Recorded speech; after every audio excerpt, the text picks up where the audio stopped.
So we ended up not being able to solder the top piece with the bottom piece. It turns out it must have been made to just float there. So the trick is don't tighten them down too much, because if you start tightening it too much, it forces it to go sideways.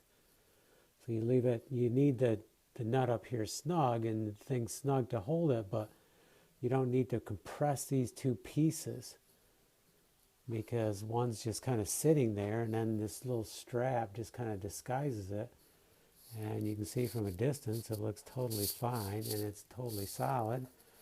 We put our bulb in. I don't know if you'll be able to see this, but it's got that kind of a surround lamp there, and it's got a pull cord really nice. And since we had a nice long chain, I don't know if you can see that, but we took it around the room and brought it over to this outlet. We might change that later, but for now, it looks good and it's working great and it looks beautiful. Nice vintage lamp for the cave.